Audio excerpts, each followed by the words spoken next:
जर तुमच्या नात्यामध्ये संशयाची भिंत उभी राहिली आहे तर आत्ताच त्या भिंतीला तोडा, नाहीतर त्या नात्याला तोडून टाका, नाहीतर तुमचा जीव जाऊ शकतो। आता मी असं का म्हणतोय सांगतो, जरा लक्षपूर्वक ऐका। एक प्रदीप नावाचा मुलगा होता जो की एक ट्रक ड्रायव्हर होता आणि तो आपला ट्रक घेऊन दिल्लीमधील ओखला या भागामध्ये आला होता। आणि तिथं आल्याच्या नंतर तो त्याच्या मालकाला फोन करतो आणि फोनवर म्हणतो की मालक, मी आता नेमकाच दिल्लीमध्ये आलो आहे, गाडी खाली करतो आणि नंतर तुम्हाला फोन करतो। पण त्याच्यानंतर प्रदीपचा फोन स्विच ऑफ येतो। तब्बल 8 दिवस प्रदीप कुठं आहे, ती गाडी कुठं आहे, कुणाला काहीच खबर लागत नाही। आणि 8 दिवसाच्या नंतर अचानक प्रदीपचा जो मालक आहे त्याला एक फोन येतो आणि त्या फोनमध्ये असं सांगण्यात येतं की मी खूप अडचणीमध्ये आहे आणि मी आता काय करू। आणि तो फोन होता प्रदीपचा त्याच्या मालकाला। त्याच्या मालकाला सुरुवातीला वाटलं की प्रदीपने नशा केलेला आहे, दारू पिलेली आहे आणि त्याच्या नशेमध्येच तो असं काय बोलतोय विचित्र की प्रदीपच्या मालकाला भरोसा येत नाही। त्याला असं वाटतं की पहिले तर हा 8 दिवस गायब होता, माझ्या गाडीसोबत काय केलं असेल काही नाही केलं असेल याची गॅरंटी नाही आहे। म्हणून प्रदीपचा जो मालक आहे त्याच्या एका मित्राला फोन करतो आणि त्याला म्हणतो की माझ्या गाडीपाशी जा, त्या गाडीमध्ये काय आहे ते बघ आणि नंतर मला चेक करून सांग की प्रदीप जो बोलतोय तो खरा आहे की खोटा आहे। त्याच्या मालकाचा फोन जेव्हा त्याच्या मित्राला गेला, त्याचा मित्र तिथं गेला आणि बघितलं तर त्याच्या पायाखालची जमीन सरकली, जे त्या गाडीच्या डिक्कीमध्ये होतं ते बघून। प्रदीपच्या मालकाचा मित्र प्रदीपच्या मालकाला फोन करतो आणि सांगतो की बाबा तुझा ड्रायव्हर जो म्हणतोय ना ते अगदी बरोबर आहे। मग प्रदीपचा मालक लगेच पोलिसांना फोन करतो आणि पोलिसांना खबर देतो की माझी गाडी दिल्लीमधील ओखला या भागामध्ये उभी आहे, तिथं जा आणि माझ्या ड्रायव्हरला तुम्ही अरेस्ट करा। तिथं लगेच पोलीस जातात, प्रदीपला अटक करतात, पोलीस स्टेशनमध्ये आणतात आणि त्याला सांगतात की तू असं का केलंयस, विचारतात त्याला की तू असं का केलंयस।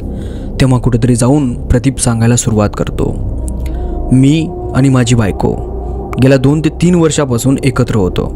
माझ्या बायकोचं नाव नीतू असं होतं आणि माझं नाव प्रदीप असं। आम्ही एकमेकावर खूप जास्त प्रेम करायचो। लग्नाच्या अगोदरपासून आमचं एकमेकांवर प्रेम होतं। ज्या वेळेस माझ्या बायकोचा पहिला नवरा होता तेव्हापासून आमचं प्रेम होतं आणि त्याच्या नवऱ्याने आमचं रिलेशन त्याला कळल्याच्या नंतर त्याने हिला सोडलं। त्याच्यानंतर आम्ही ठरवलं की आम्ही लग्न करायचं। मग आम्ही लग्नसुद्धा केलं एका मंदिरामध्ये जाऊन। लग्न केल्याच्या नंतर 2 वर्ष चांगलं आमचं नातं चाललं आणि 2 वर्षाच्या नंतर जी माझी बायको आहे ती दुसऱ्यासोबत बोलायला लागली, दुसऱ्यासोबत ती तिचे प्रेमसंबंध जोडवायला लागली। मी तिला अनेकदा बोललो की तू असं करू नको, मला वाईट वाटतंय, आपलं प्रेम आहे, लोक काय म्हणतील, तर ती माझं ऐकत नव्हती। एक दिवस ती मला इकडे भेटण्यासाठी आली, गेल्या 8 दिवसाच्या अगोदर। आल्याच्या नंतर यावेळेसही मी तिला प्रेम करत होतो, बोलत होतो, तेवढ्या तिच्या मोबाईलवर मला काही विचित्र प्रकारचे SMS दिसले आणि मी तिला बोलायला लागलो की तू असं करू नको, तर तिचं आणि माझं भांडण सुरू झालं। आमच्या दोघांचं भांडण एवढं जास्त झालं की मला रागाच्या भरात कळालंच नाही की मी तिला काय मारतोय आणि काय नाही, आणि ती त्या भांडणामध्ये मरण पावली। त्याच्यानंतर मी फार घाबरलो की आता मी काय करू, म्हणून तिचं जे मृतदेह आहे मी माझ्या गाडीच्या डिक्कीमध्ये ठेवलं होतं आणि तब्बल 8 दिवस मी माझा फोन स्विच ऑफ करून दिल्लीमध्ये फिरत होतो, जिथं पोलीस नाही आहेत त्या जाग्यावर, आणि तिथं थांबलो। अखेरकार 8 दिवसाच्या नंतर माझ्या गाडीमध्ये एवढा जास्त घाण वास येत होता की मला सहन होत नव्हता आणि मला काय करावं आणि काय नाही हे सुद्धा कळत नव्हतं। त्यामुळं मी माझ्या मालकाला फोन केला आणि त्याला ही सगळी परिस्थिती सांगितली। तेव्हा माझ्या मालकाने त्याच्या मित्राला पाठवलं आणि हे सगळं दृश्य पाहिलं। त्यावेळेस मी तुमच्यापाशी आलो, म्हणजे पोलिसांना त्याने असं सांगितलं। आता ही पूर्ण स्टोरी होती। या स्टोरीमध्ये किती मोठा ट्विस्ट आहे बघा।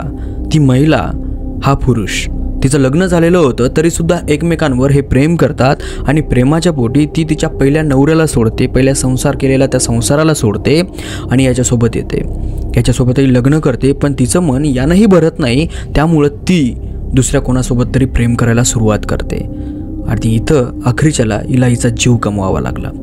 जर तुमच्या मनामध्ये असं काही असेल ना तर ते आत्ताच दूर करा, नाहीतर तुमच्यासोबतही असं होऊ शकतं। आणि एक गोष्ट लक्षात ठेवा, जे इथं तोंड मारण्याची जी आदत आहे ना आपली, ती सोडून द्या।